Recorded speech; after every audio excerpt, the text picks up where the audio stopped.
Good afternoon. I am Teresa Cornicone, the Civic Engagement Coordinator for the Bob Graham Center for Public Service at the University of Florida.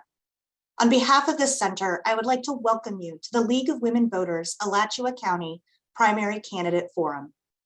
The Bob Graham Center for Public Service was founded with the purpose of engaging the community in the principles of citizenship. As a center, we are committed to offering the public opportunities to connect with the wider world around us. Additionally, the League and the Center are committed to providing the community with nonpartisan and important information about our local elections and candidates. I would like to thank the League of Women Voters Alachua County for partnering with us on this event, which underscores the importance of citizen involvement in local elections. I would now like to introduce Diana Boxer, the co-chair of Voter Services for the League of Women Voters Alachua County. Thank you, Teresa. Good afternoon to all of the viewers and welcome to our primary election candidate forum. As Teresa said, my name is Diana Boxer and I'm co-chair of Voter Services for the local league. And along with co-chair Gwen Wagner and the League of Women Voters of Alachua County and the Graham Center, we would like to welcome you today. We appreciate your viewership and of course, the participation of the candidates. This forum is open to the public, and an open forum such as this is the essence of democracy and the freedoms that we enjoy in the Republic. I would just like to say that we will not be fact-checking any possibly inaccurate statements by the candidates, and nor have we afforded the candidates the opportunity to rebut possible factually inaccurate statements made by other candidates. This is a forum and not a debate. The League of Women Voters is a nonpartisan organization that promotes democracy through voter education and advocacy. We do not endorse candidates or political parties, but for more than 100 years, we have studied and supported state, local, and national issues. I remind you that no recording in any medium is allowed. No part of the video that we're recording today may be used in a political advertisement. The content of the forum is the property of the League of Women Voters of Alachua County and the Graham Center, which will record it and make it available to the public after the event. Post-forum viewing will be possible on the League's and the Graham Center's YouTube channels and social media, as well as our websites. Gwen Wagner and I are the moderators for the panels today, with the help of Deborah Scheinman, our Vice President, and Candy Birch, Voter Services member. We will introduce ourselves and explain the format of the panel, which participants have received in advance. All candidates have also received and agreed to the forum rules. They are the standard rules used by our league for virtual forums. Questions were prepared and selected by members of the league. Candidates who appear by name on the primary ballot for school board, Circuit Judge 8, Group 12, City of Gainesville Commission, County Commission, and Mayor were invited to participate in today's forum. The views expressed in the forum today are those of the candidates and not of the league. We begin today with the panel for school board districts 1, 2, 3, and 5, and I turn this over to Gwen Wagner. Good afternoon. I'm League member and Voter Services co-chair Gwen Wagner, and I'll be the moderator for the Alachua County School Board positions. Welcome, candidates, and thank you for joining us today. The Alachua County school system is governed by a 5-member board with members serving staggered 4-year terms. Board members are elected at large from 5 geographic districts in nonpartisan elections, and all represent the entire county. Although board members must live in the appropriate district, all voters in the county may vote on all school board seats. The School Board of Alachua County has legal authority over the operation of all public schools in the district within the framework established by the state legislature and the Florida Department of Education. The board is also responsible for the hiring of a superintendent to oversee the day-to-day operations of the district. There are 2 candidates in the race for District 1, Tina Certain and Daniel Fisher. There are 2 candidates in the race for District 2, Diane McGraw and Mildred Russell.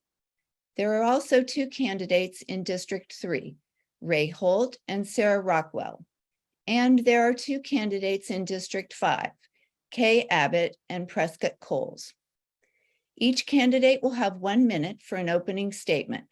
Following the opening statements, I will read questions prepared by the League of Women Voters. Each candidate will have 1 minute to answer. There will be 4 questions asked of the candidates. I will rotate the order in which they respond by name alphabetically and by district.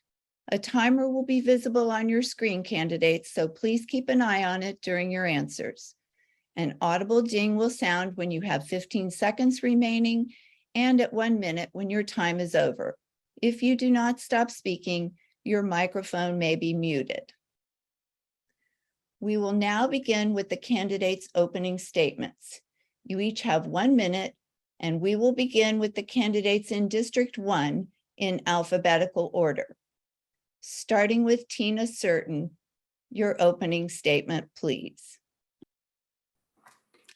Good afternoon. Thank you to the League of Women Voters and the Bob Graham Center for hosting this forum.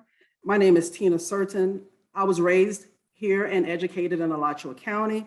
I'm married to Lawrence Certain, who is a retired law enforcement officer. We have 2 young adult children, and we love the Alachua County community. I want to continue to work to implement policies and strategies that will improve student reading performances. I also want to advocate for continue to advocate for the transparent use and efficient use of financial resources. And I would advocate to keep students and staff safe in our school district.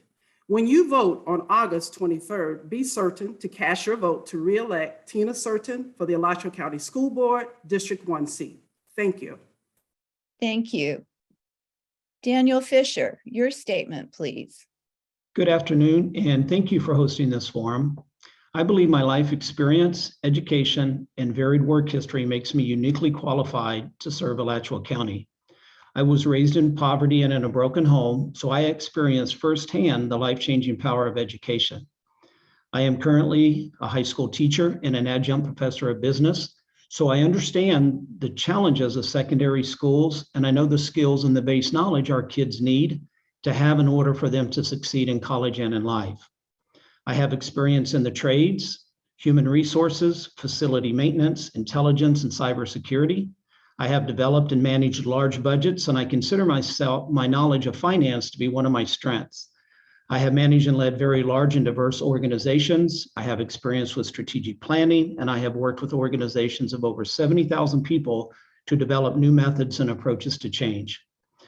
I am a person who looks for innovative solutions to problems, and I look forward to your support on August 23rd. Thank you. Now we move to opening statements from the District 2 candidates. Starting with Diane McGraw, your opening statement, please.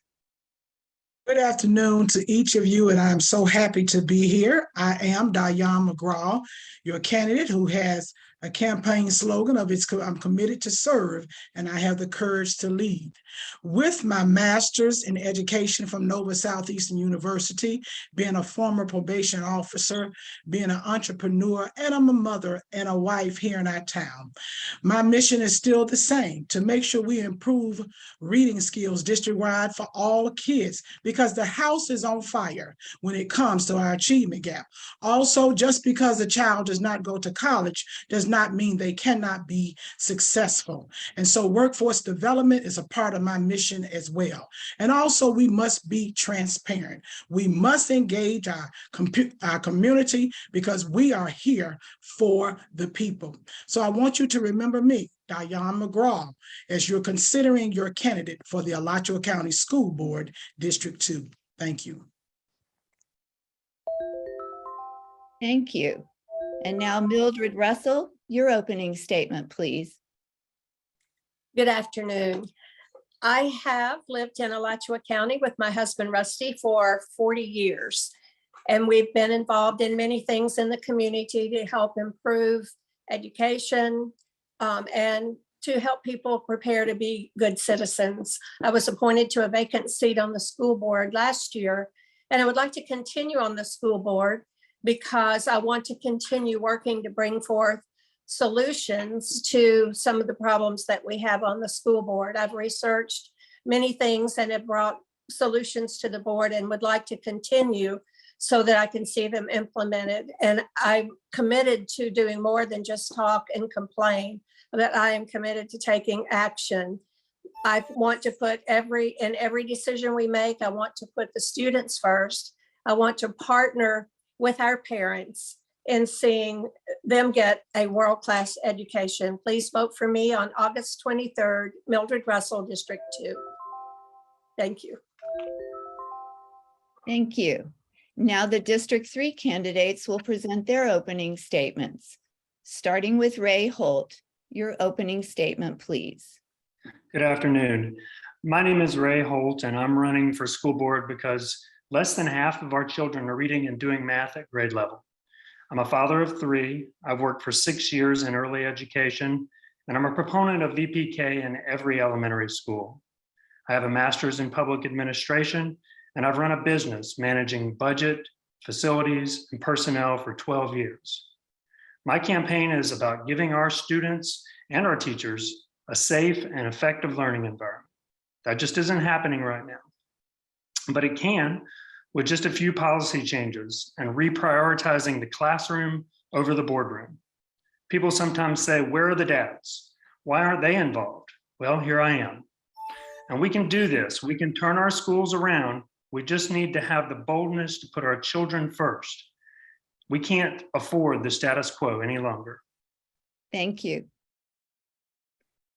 Sarah Rockwell, your opening statement, please. Good afternoon, and thank you for having me. I'm Sarah Rockwell. I'm a former special education teacher, a mom of 2 children with disabilities, and a longtime Gainesville resident. I'm running for school board because I understand firsthand the challenges our schools face from both a parent and a teacher's perspective.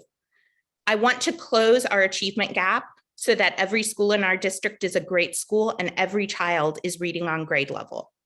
I want to make sure that our teachers and staff members feel supported and respected as the professionals they are, instead of being censored, persecuted, and abused. I want to make sure that as we solve the big problems facing our district, we're doing so with transparency and collaboration so that families and community members feel like part of the team. Most importantly, I believe public education is the foundation of our democracy, and I will work to protect it from attempts to privatize our schools and profit off our children. Again, my name is Sarah Rockwell, and I'd appreciate your vote on August 23rd, School Board District 3. Thank you. Thank you. The District 5 candidates will now present their opening statements, starting with Kay Abbott. Hi, I'm Kay Abbott, and I appreciate being here today. I have more education experience than any other person running for school board. I was an Alachua County teacher for 10 years, and while I taught, I was also a learning strategies coach for athletes at UF, and I was also an adjunct at Santa Fe. I also started a company that provided federally funded free tutoring for over 700 students in Florida and in North Carolina. Most recently, I opened a high-performing charter school in Northeast Gainesville that has received recognition from the state for the learning gains that our lowest quartile of students have made. As a director for the past 8 years, I have interacted with every department in the district, and I understand the strengths and the weaknesses of those departments. I hope to be a part of a board that can work together in order to improve schools, behavior in the schools, and teacher retention. Thank you. Thank you. And Prescott Coles, your opening statement, please. Good afternoon. My name is Prescott Coles, and I'm running for the school board of Alachua County in District 5. My entire professional life has been dedicated to public education and to serving the children in Alachua County. I was a middle school science teacher, I was a camp counselor and program director, and I led our school district's COVID response. I worked with our public school principals, our public school teachers, our nurses, our custodians, our bus drivers. I worked every day to keep our students safe. and the work that I did saved lives.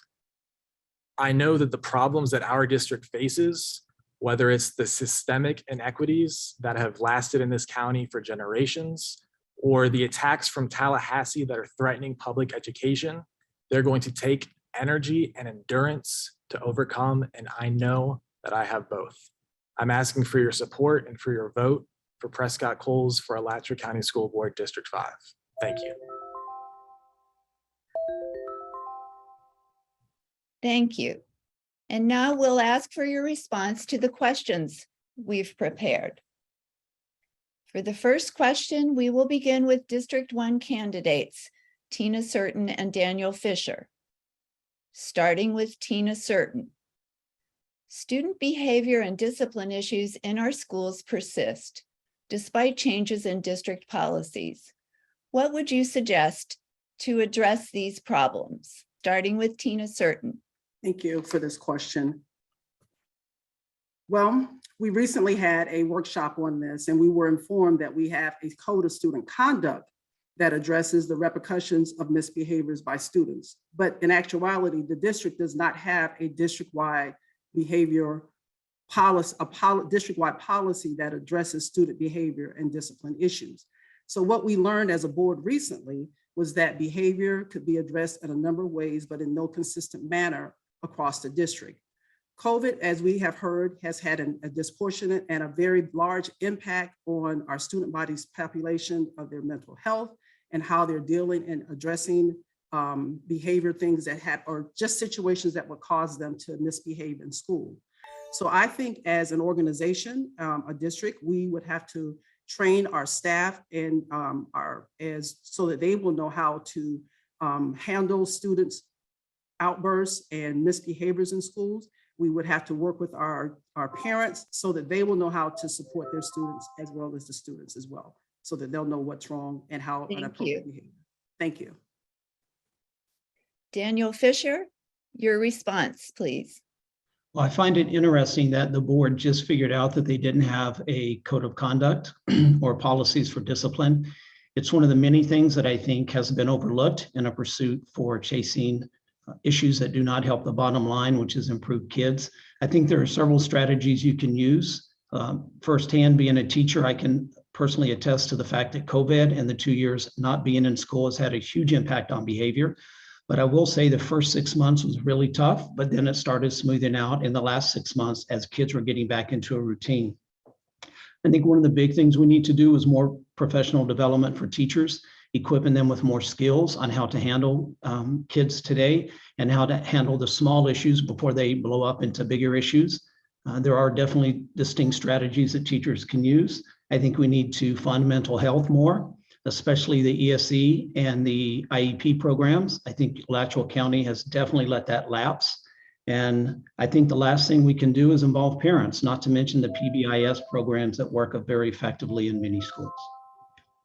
Thank you.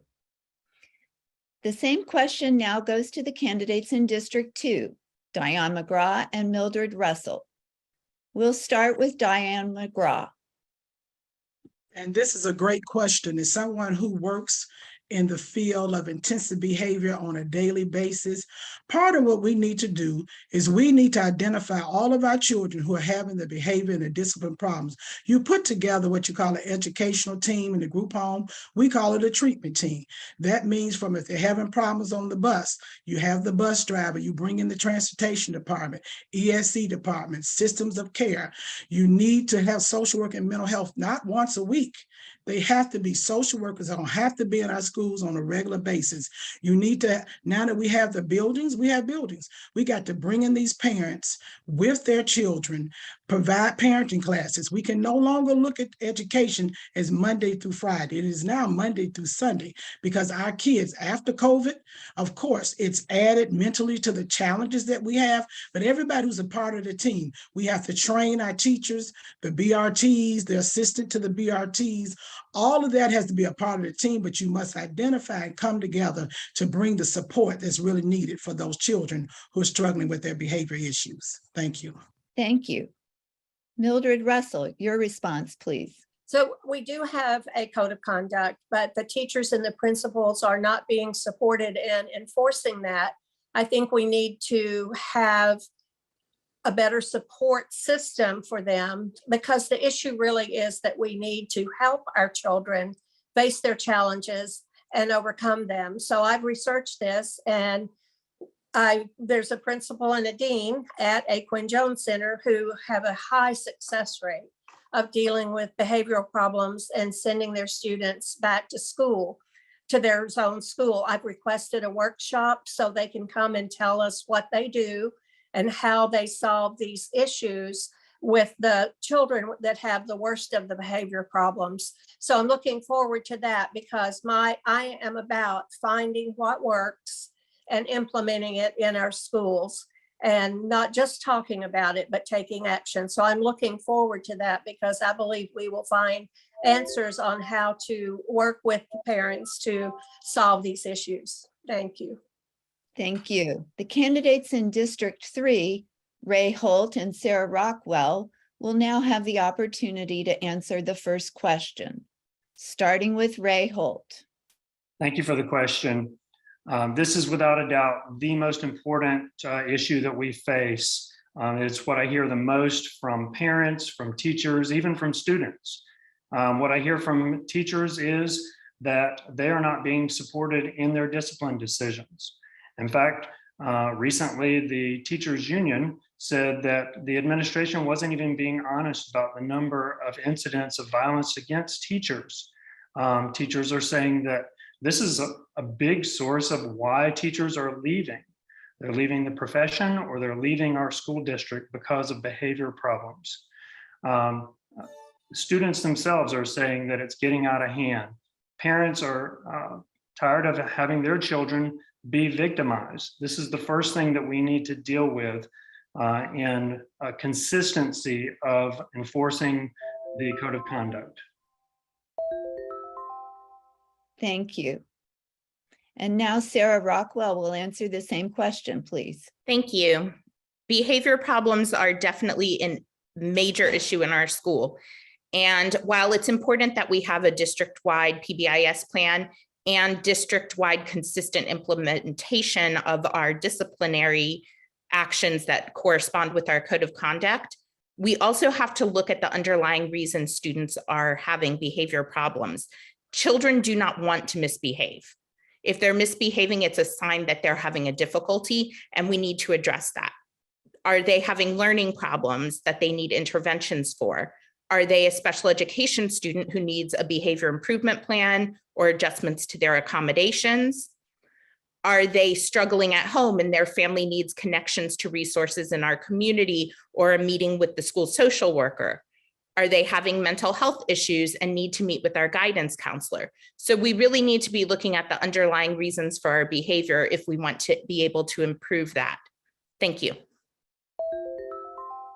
Thank you. And now the candidates in District 5, Kay Abbott and Prescott Coles, will now address the first question, starting with Kay Abbott. Thank you. Parents and teachers throughout the district are complaining about behavior in schools. And this is a major problem because when there are disruptions in the classroom, learning occurs for no one.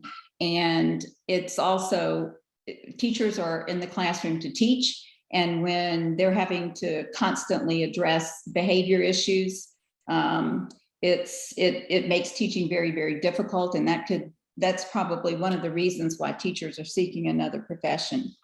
I also attended a workshop this week, and in this workshop, they were going to introduce a new program, PBIS, next year, which is a tiered framework of from which you teach kids expected behaviors and recognize students who demonstrate these behaviors. That will only work if there are consequences for the students who do not conform to this policy. And so it's definitely an issue that needs to be addressed immediately by the new board. Thank you. Thank you. Prescott Coles, your response, please. Thank you for this question. When I think about our student behavior and supporting it, I connect it to my own experience as a classroom teacher, and I connect it to the experience I've had with our Teacher Advisory Council. This is a group that I started with our school district so that our educational experts actually have a seat at the table when decisions are being made. I think everyone that works in our schools and I agree that we have to believe that our students are people first. And when we think about discipline, we have to think about discipline with dignity. I think that there is violence in our schools, but the violence in our schools starts with violence in our homes. We have to really understand that our students need to be understood as people.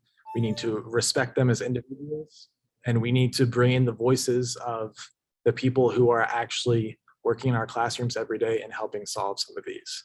And that's what I'm looking forward to doing on the school board. Thank you. Thank you for those responses. For the second question, we'll begin with the District 2 candidates.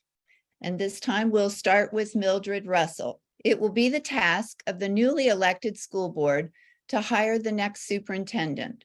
What qualifications do you believe are the most important? Sorry, I'm having issues with the button where the buttons are.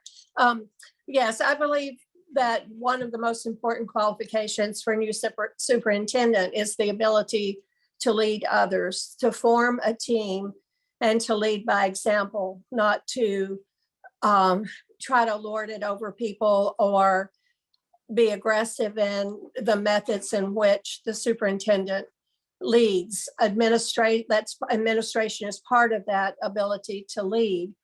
I think it would probably be helpful if the superintendent or a dean in schools, if he or she has had that kind of experience in the schools, in order to lead our children, in order to understand the skill set which is necessary to be able to encourage the instructional staff in their responsibilities, and to be able to really leave emotion and politics out of the whole system of leading in the district.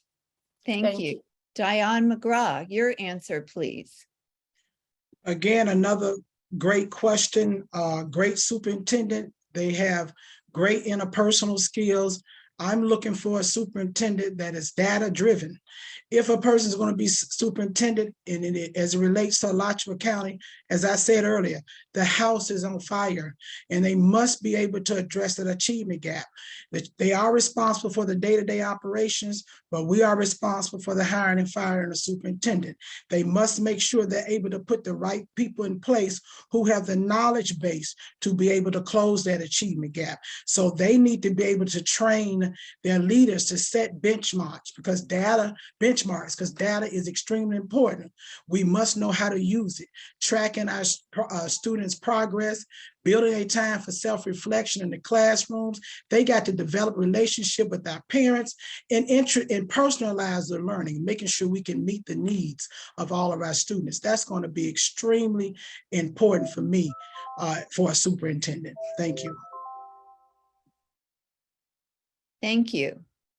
Question 2 now goes to the candidates in District 3, starting with Sarah Rockwell. Hi, this is a fantastic question because doing a superintendent search is going to be one of the biggest jobs of the incoming school board. I believe we need someone with considerable experience who has had experience as a teacher, as a building level administrator, as a district level administrator, and preferably as a superintendent in another district. Someone who has had experience doing turnaround. Our district has the largest achievement gap in the state. We need to close that, and we need leadership who has experience in doing that. We need leadership who has experience with data analysis so that they can close that achievement gap. The other qualification I think is critically important is having somebody who is committed to collaboration, who will lead with transparency and communicate well with our faculty, staff, other administrators, community, and parents. We need a leader with buy-in, or we will not be able to accomplish the change and solve the problems. Thank you. Thank you. Ray Holt, your answer to this question, please. Thank you for the question. That is correct that the most important thing that we will do as coming in to the new board is appointing a new superintendent and doing a search for someone who is highly qualified. I agree that we need someone who has experience at every level, that has the trust of our teachers and staff. More importantly, I think we need someone who has a consistent vision, who will bring consistency across the whole district. Consistency, not only in discipline, as we just discussed in a previous question, but also in curriculum standards. You know, a lot of times our children move from one side of the town to another. And if there's no consistency in what they're being presented, then they will be behind or ahead, and we can't have inconsistent presentation of the curriculum. Thank you. Thank you. Question 2 now goes to the candidates in District 5, starting with Prescott Coles. Thank you for the opportunity to answer this question. When I think about what the next superintendent needs, he or she needs to be a great listener. He needs this decision from the school board. It needs to be about building consensus and building consensus with our community. I know that in my role leading our COVID response for our school district, that's how I was able to have success, by actually listening to people. So our school bus drivers, for months, were going to our school board meetings and we're simply asking for the masks that they needed to be safe. Our first step in overcoming our COVID response, was actually listening to our bus drivers. And we were able to find 40,000 masks sitting on the warehouse shelves and got them to every bus driver and every employee in our district. That starts when you listen. I think that's what our school board needs to do during the superintendent search process. And I think that is going to be the key for our next superintendent in being successful, is bringing in the voices of the community, listening to them, and taking action. Thank you. The candidates in District 1 will now address question 2. Tina Certain, your answer. Thank you for this. The next superintendent that the district, the school board appoints would need to be a leader, education leader who has significant experience in the educational system. They need to understand Florida educational law, be able to work within a community that is varied and diverse. They need to have a willingness to work within a diverse community. The next superintendent needs to be a person of vision, being able to cast a vision to our community, to the district staff, to our instructional staff, and get buy-in. He or she needs to be able to build a team that can then implement that particular vision.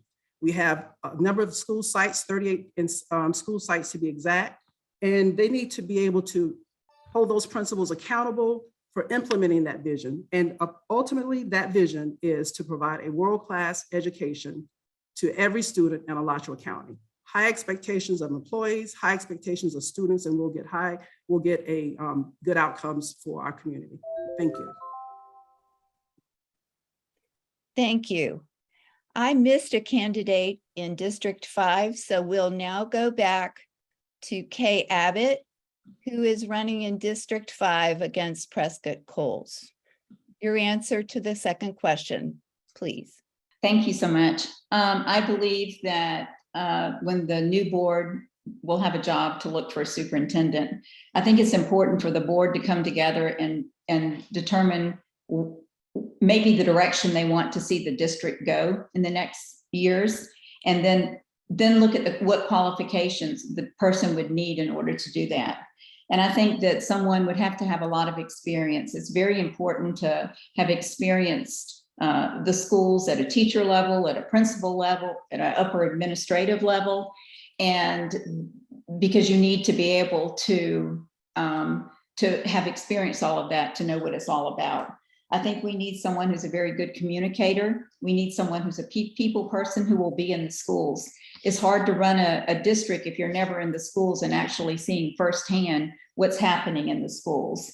And someone who's open-minded, who's not afraid to step out of the box and maybe look at things in a different way to take our district in a different direction. Thank you.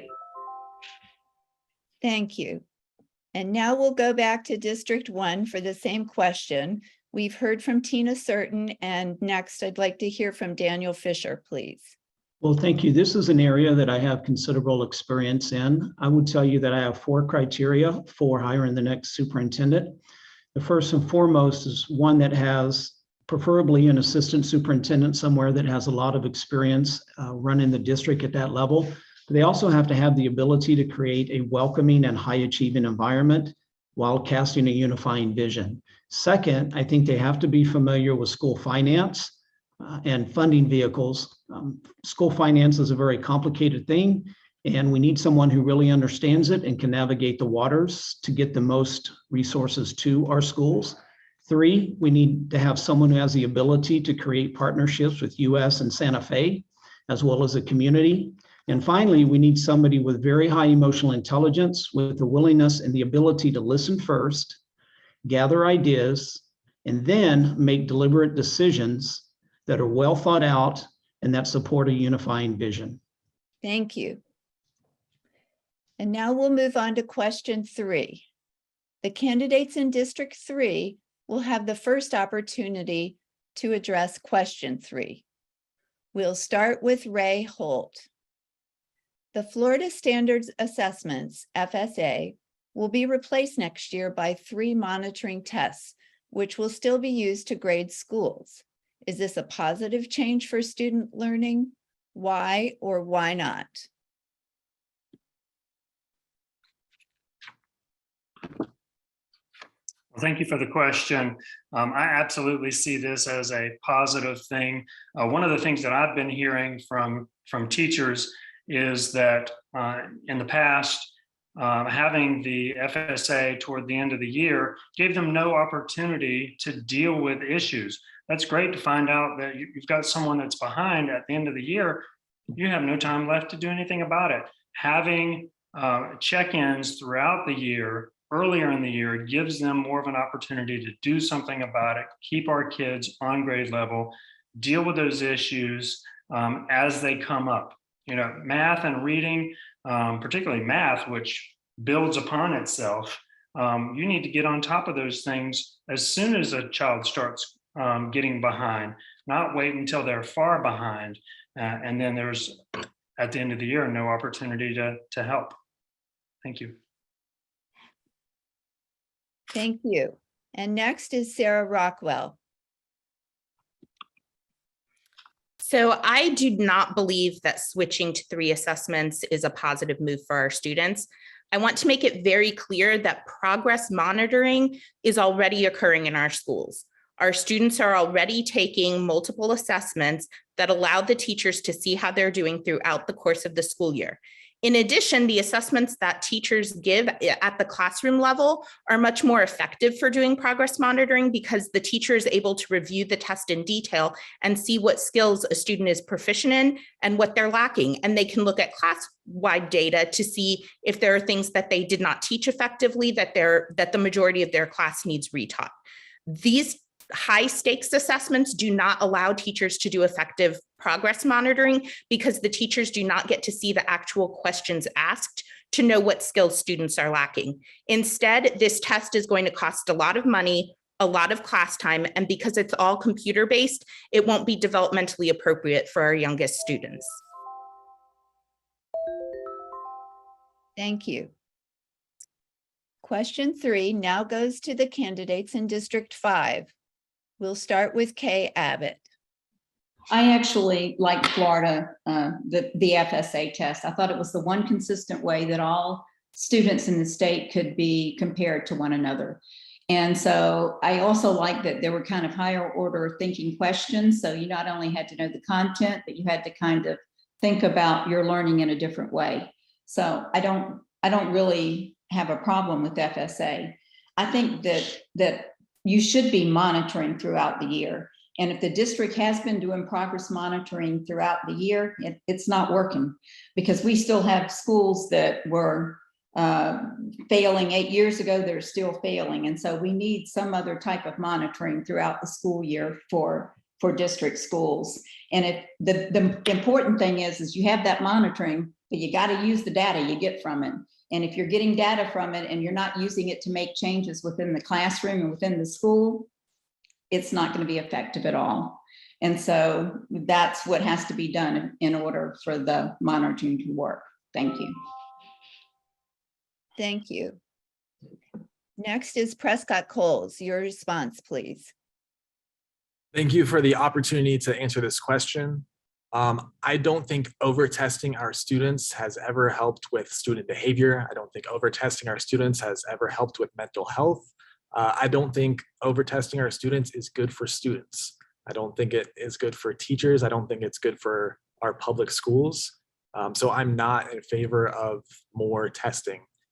The question about these tests is who is really benefiting. And it really is about the people who are trying to make money off of our public schools. There's big testing companies.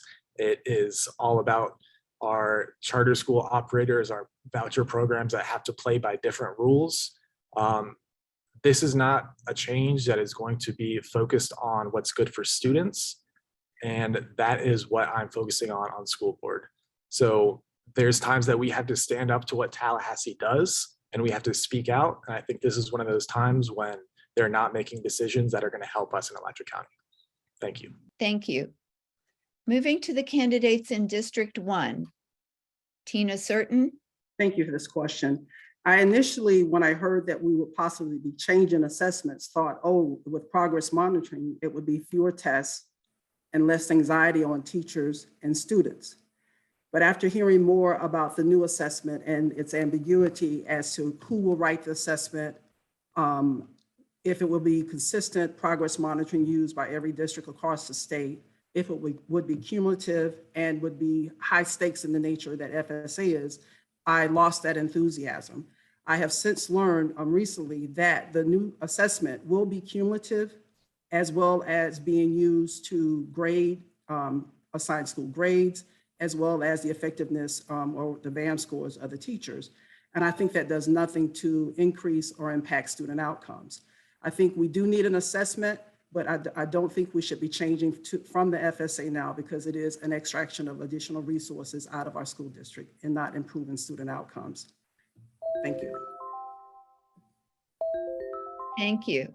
And Daniel Fisher, your answer, please. Well, my opinion of the FSA changed when I became a teacher, because in theory, I love the idea of standardized testing. And then once I got into it and I saw how much time was taken out of the classroom to do the test, to prep for the test, and how much it restricted what teachers could and could not teach, basically they had to prep for the test. So I became not a fan of the FSA. I do like the idea of progress monitoring. I think it's a lot more effective. I think measurements more frequently give the teacher a better way of understanding. Like with the FSA, we still don't have the results for last year's and it won't come out until June. So that data, as good as it is for comparison, is not very good for actually making changes and helping the teachers be more effective in educating the kids. I do favor standardized tests. I just think it needs to be done in such a way that it doesn't take so much exorbitant time, and it needs to be more flexible so that there's more options for kids to be measured against on comprehension instead of obscure passages. And so I'm looking forward to it. The devil's always in the details. And so in theory, though, I favor the change to progress monitoring. Thank you. Now the candidates in District 2 will address question 3, starting with Diane McGraw. Thank you. With the Florida Standards Assessment, it's positive in the sense that it removes the anxiety that students have been having over this test. However, we still have progress monitoring going on. However, if you don't know how to look at data, it's still not working. And then to add a cumulative test, which is similar to what you are already doing with the FSA, that anxiety is still there. Right now, we don't know all the details of what the changes are going to be coming from the state. So there's still some great concerns I have as a school board member, because one of the things we have to do, we have to have the training in place to train our teachers. If you have to be able to look at data as a whole, and as one candidate said earlier, with the progress monitoring, if you don't know how to look at the data, that is why our outcomes have still been the same. What's best for our students, just because we went from one test to testing throughout, you have to be able to adjust, and that hasn't been happening. Thank you. Thank you. Mildred Russell, your response, please. Thank you. I think that it is a positive change to go to the evaluations because of the progress monitoring. And I have heard the word evaluation associated with that because always, I've never, with the possible exception of Kay, I don't know if I've ever heard one teacher who was excited about the FSA. It caused so much stress and the students were always stressed about it. We don't know exactly how the progress monitoring is going to work out because it is new. I think we'll need more training and more understanding of how to use the results, how to analyze them so we can determine the students' need going forward. But if it actually helps us have better student outcomes, it will be a good thing. I think that's yet to be determined, but I do believe in giving it a chance. Thank you. Thank you. And now our final question for the school board panel. We'll begin with the candidates in District 5, starting with Prescott Coles. Do you support magnet programs? Why or why not?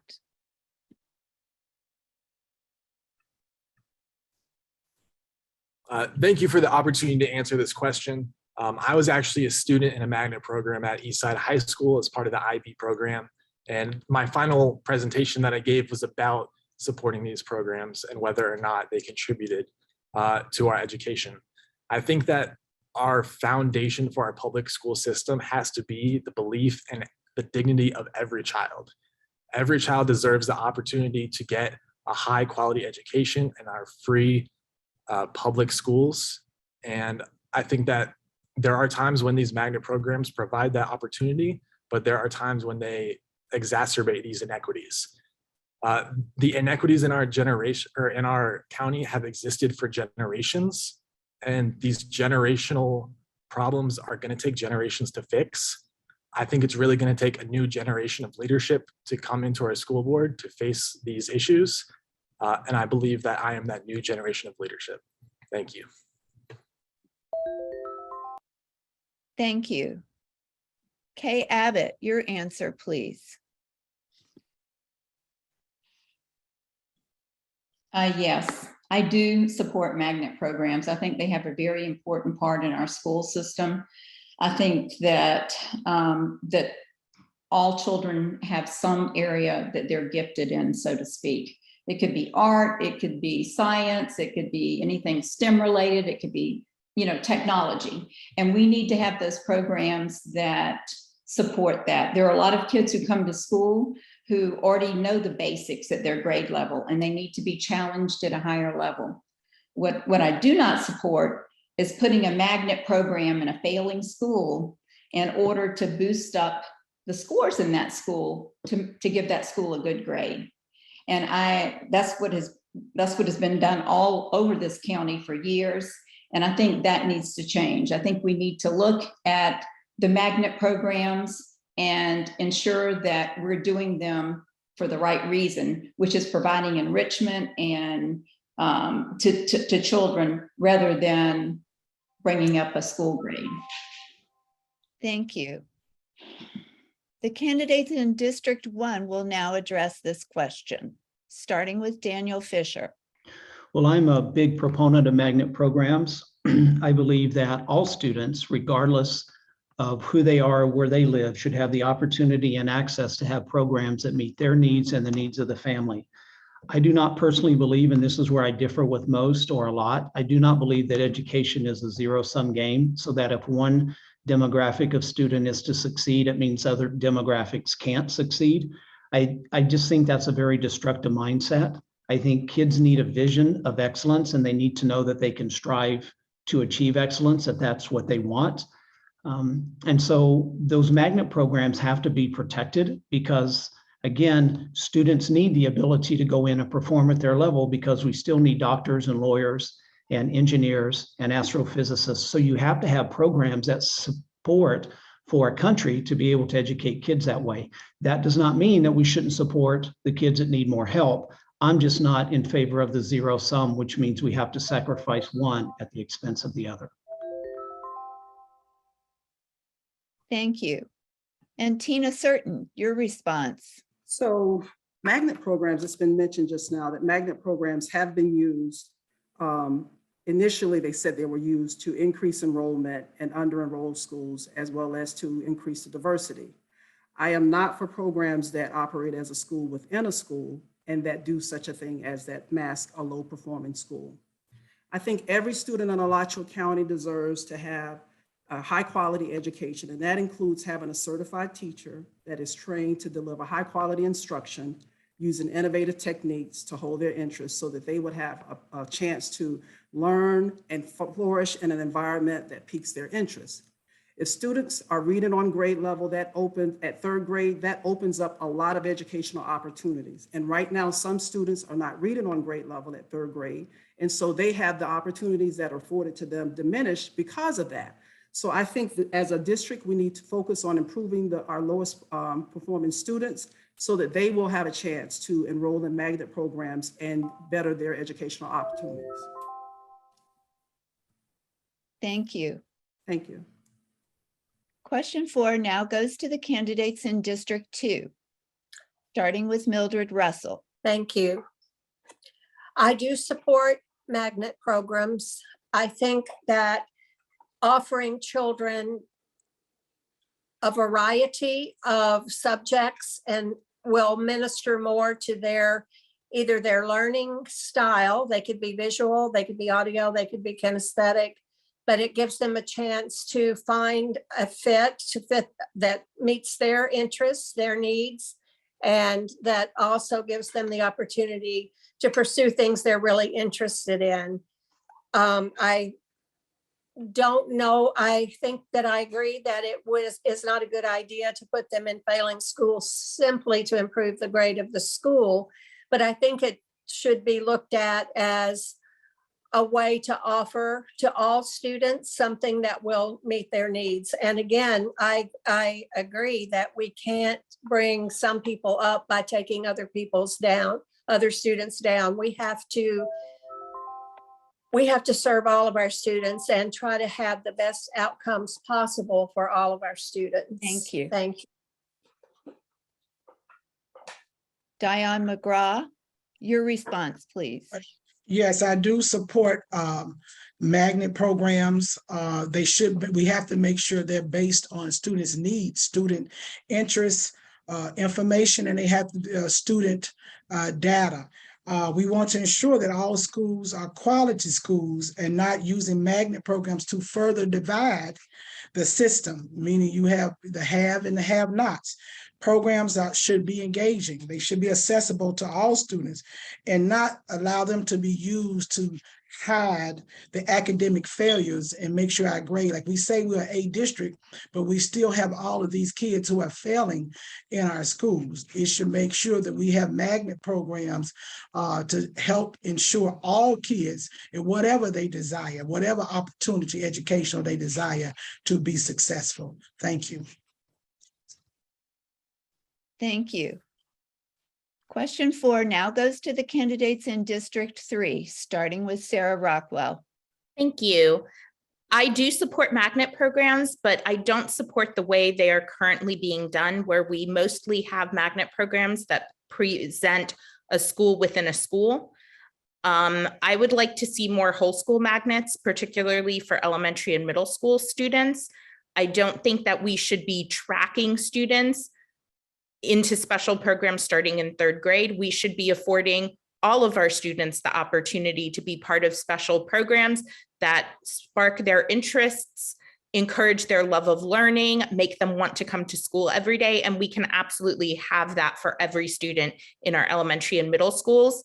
When we get up to high school, we need to expand our magnet program options. We have lots of academic magnet programs, but we have fewer career technical options. And I would love to see us expand our career technical options to give, again, our high school students options that spark their interests and keep them coming to school and will allow them to be successful members of the workforce when they graduate. Thank you. Thank you. And Ray Holt, your response, please. Thank you for the question. I do absolutely think that our magnet programs should not only be continued, but expanded. I think the IB program, the Cambridge program, and I'll agree, the career and trades program absolutely needs to be expanded. There are great opportunities there for students who aren't going to go on to college, but have a bright future in some sort of trade. We obviously have a great resource in Santa Fe and UF, and the healthcare magnet, the agriculture magnet, and the biotech magnet all tie in really well with UF programs. So I think those are wonderful programs that should be continued and expanded. Thank you. Thank you. Thank you, candidates, for participating in our forum this afternoon. This concludes the school board panel. Okay, thank you. Thank you all for your patience in bearing with us. This has been a long one. Thank you to the candidates for your participation this afternoon. We appreciate your time and your thoughtful answers to the questions. The League will offer you, the candidates, another opportunity to connect with voters through our digital voter guide that's coming soon, Vote 411. So candidates, please look for an invitation in your inbox tomorrow. Thank you also to the viewers for your participation today, all 350 of you. This concludes the League of Women Voters of Alachua County and Bob Graham Center for Public Service 2022 Primary Election Candidate Forum. Post-forum viewing will be available on our League and Graham Center YouTube channels. We plan to have a October 11th candidate forum for the regular election. Details about that are to come. So please join us for that. And remember to vote before August 23rd or on August 23rd. Your vote is your voice. Thank you all.